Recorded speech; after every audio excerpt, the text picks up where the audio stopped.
ठाण्यामध्ये मतदानामधल्या विलंबामुळे ठाकरे संतापले। निवडणूक आयोगाच्या माध्यमातून भाजपचा हा नीच प्रकार सुरू असल्याचा आरोप ठाकरेंनी केलाय। जिथे ठाकरेंची मतं आहेत तिथेच दिरंगाईचे प्रकार घडतायत असं उद्धव ठाकरेंनी म्हटलंय। पराभवाच्या भीतीने मोदी सरकारकडून आयोगाचा वापर केला जातोय असा हल्लाबोल उद्धव ठाकरे यांनी केला आहे। निवडणूक अधिकाऱ्यांची नावं लिहून घ्या, आपण कोर्टात जाऊ असं ठाकरेंनी म्हटलेलं आहे। सकाळी 5 वाजेपर्यंत मतदान सुरू ठेवा असंही ठाकरेंनी म्हटलंय।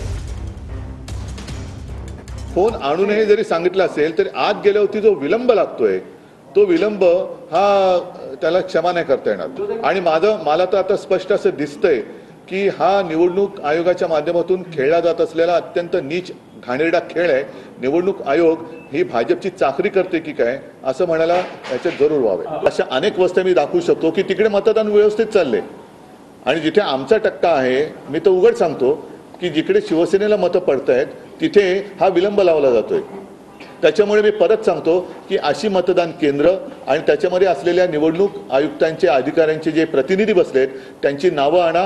उद्या ती बूथ आणि त्यांची नावं मी प्रेसमध्ये जाहीर करेन आणि त्याचबरोबरीने त्यांच्याबद्दल जिथे तक्रार करायची अगदी कोर्टात सुद्धा आपण जाऊ। रांगा लावून उभे असलेले मतदार जेव्हा आतमध्ये जातात तेव्हा त्यांना खूप वेळ लागतोय आणि मला असं वाटतं मोदी सरकार त्यांच्या पराभवाच्या भीतीने निवडणूक आयोगाचा वापर मी मुद्दामून सांगतो की घरगड्यासारखा करतोय, पक्षपातीपणा करतो आहे। दप्तर दिरंगाई ज्याला म्हणतात तशी दिरंगाई ही मतं नोंदवताना केली जाते। याच्याबद्दल मी तमाम नागरिकांना आवाहन करतोय की आता थोडा वेळ जरी राहिला असला तरी तुमच्या मतदानाच्या अधिकारापासून वंचित राहू नका।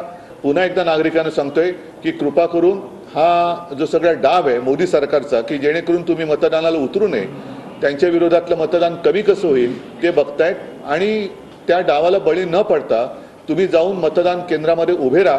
कोणत्याही परिस्थितीत जी लोक तिथे उभी असतील त्यांना मतदान पूर्ण केल्याशिवाय मतदान बंद होऊ शकत नाही। अगदी पहाटेचे 5 वाजले, मी तर म्हणतो मुद्दामून वाजवाच। ज्यांना जे तिकडे निवडणूक अधिकारी किंवा प्रतिनिधी तिथे तुम्हाला विलंब लावतायत, कारण नसताना तुम्हाला छळतायत, तुमची ID, तुमची नावं, तुमचं सगळं ओळखपत्र ह्याच्यावरनं जो काही वेळ काढतायत ते तुमचं मतदान केल्याशिवाय त्यांना मतदान केंद्राच्या बाहेर पडू